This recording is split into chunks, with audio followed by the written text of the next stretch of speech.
He said he played chess. I bet he did say that. When I think of the few things more overrated than the champ's silence, his chess skills must be on that list. But who wants to talk about that? I think he wanted me to. He likes the idea of us being these two poets reading books to each other in the bathtub. Picture of bathtub with book. I think he wants me to think of him as the standy daddy guy beyond society, an outsider, artist, a monster even maybe. I'm going to ignore this picture. So what he wants you to think of him? Do you even like that it wants you to think of him as whatever? What do you want him to think about when he thinks about you? Is this a thing that poets read books to each other in the bathtub? It has to be a big bathtub though. Theoretically, I like him to think about me that way, but not in reality. It would be nice as a story, but in reality it's fucked up because he's in my face all the time. I think not necessarily to each other. I think one poet reads it to another random person or a lover. Poets would probably get annoyed with each other. It would be pathetic. Yesterday, he actually did read Chess Story to me. He wanted me to read it too, but I think he didn't really listen. He just wanted me to get naked. I had to read it in the bathtub. Sounds kind of creepy. You have to appreciate the effort and commitment. Now imagine a guy who wants to invent an artsy persona just to make you undress. Someone who becomes a famous artist by accident, but really just wants to see you naked. For some reason, maybe some misguided reference in an old French movie. The only movie he's ever seen. He thinks becoming an artist is the only way to see you naked. So he befriends other artists like Gordon. And the final step is learning German at the Volksschule. I can relate to that. Have you ever had a good reading session in the bathtub? Maybe on your next book tour, you should read from a bathtub. Very funny. There should be a creep school. For every possible profession you could learn that way.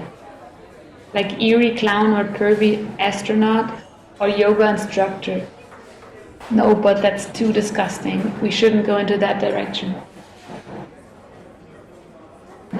I like the idea of becoming an astronaut though, just to see a girl naked from space. And read bathtub. Good question. It's always so hot and one falls asleep. Do you think one can die from falling asleep in a bathtub? I just thought about it the other day. Wouldn't one wake up when one is underwater? Or would one breathe the water then? Be disoriented and drown? Is that a dull question? I could make a reading tour named Naked Girl Found Dead in Douglas Gordon's Bathtub. Did I tell you that him and Z called me once from Y Bar telling me my left leg was the best one in all of Berlin? I'm no history expert, but wasn't the whole space race and Cold War about seeing the naked girl from the moon? I'm not sure who won though. I'd love to ask Freud about that. Yeah, bathtubs are death traps. But the real danger is sharks. Sharks in the bathtub. They draw lines on maps saying there's no way sharks could get in there. They invent physics to make it seem unlikely, but I'm not convinced. After watching Jaws as a child, I developed a primeval fear of being attacked by a shark in the tub. It's as real as the fear of dropping your keys in the toilet. Both are real, primal fears, and exist for a reason. Try not to think about you drowning in the bathtub and focus on you being naked. Sounds like a great reading toilet. Why your left leg? How is it different from your right? They both look divine. Sublime. Gien's left leg sounds like a title of one of Lacan's sessions though. A necessary extension of his concepts of mirror stage, somehow connected with the fragment's body image. Or like feministic locker room talk. We go both ways. Do you think there's only one naked girl on the planet? The one everyone wants to see. I could be in Jaws right now. I'm certain that there's only one. And she's in Douglas Gordon's bathtub. That's sweet of you. Would you like watching me drown? Or is that a dull question? I also feel a bit weird. This whole conversation feels so staged. Not from space. I'd be afraid you'd fall in love with the idea, with the scene, and actually drown for cinematic or poetic reasons. Of course it's staged. You're naked in the tub. How could it not be staged? You often think about drowning, or other ways of dying. Believe it or not, sometimes I bathe just to stay clean. I could totally see myself dying for artistic reasons, but it's hard to plan these things. It makes them so profane. I think it's better not to know whether one is art or not. I often think about dying, but more as a process. I might have died many times since I met you here. No, that sounds too poetic. I feel myself dying more when I speak to you. I don't like the idea of dying though. I prefer the idea of being killed. You could bathe to keep clean and still think about drowning. Any fantasy of getting killed you'd like to share? You make me feel dirty. I'm going to join you and take a bath too. Can I see your bathtub? About staying clean, I think you're wrong. Either you get clean or you think about drowning. Not both, that would be immoral. I like the idea of being erased like a drawing with an eraser. But you can't kill a real person like that. Maybe if I were real, I'd like to be suffocated with a dead fox covered in jam. That would be a very Henry Miller or Henry Michaud way of dying. Did I mention Z calls me Mrs. Brown? I think he thinks it's poetic. I could also die from the thousands of dicks flowing through my face. Picture of the bathtub. Obviously, it's not Douglas Gordon's bathtub. More like a working class hero's bathtub.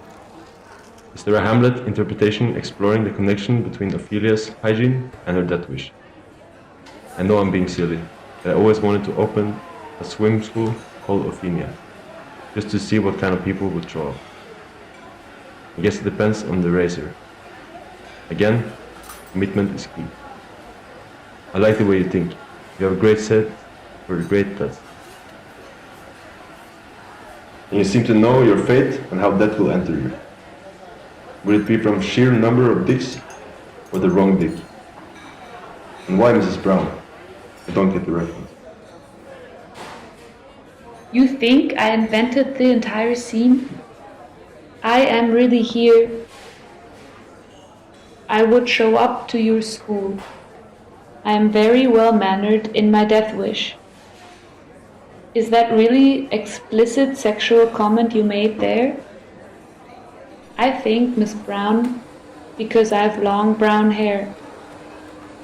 For him, we are here in this movie, like so bohemian, so unreal, and he calls me names like this because we are on this erotic journey together that is just like a dream in which he rapes me. I think he really believed raping me is romantic. Behave yourself. I'm not sure if I'm making explicit sexual comments anymore. And beyond that. But I guess even sending you dick pics wouldn't make it more sexual. More explicit or less creepy. Are you afraid Seth will actually rape you? You don't think rape can be romantic? Remember the story about your date with the Italian fascist, Stradivari? You seem to find that almost rape, almost romantic. The Stradivari was romantic, but only what happened between her and me. The whole situation, but just for me. Do you know what I mean? As if someone was watching from the outside? I understand. What was the name of that Italian movie you showed me? Where the theater puppets end up on a dump site looking up at the sky? It's really touching. It's the most romantic scene ever. Che cosa sono le nuvole? By Pasolini. Yeah, right. But do you think that being raped on that dump site would be romantic? Drowning in filth, dirt, beauty, with only the heavens watching. Romantic, for you or for me? I don't know. Both or the heaven. But I see that you're not intrigued. Are you still in the bathtub? Picture of bathtub. I'm listening to Mozart now. If you rape me, please play Piano Sonata number 11 in the background. The last part.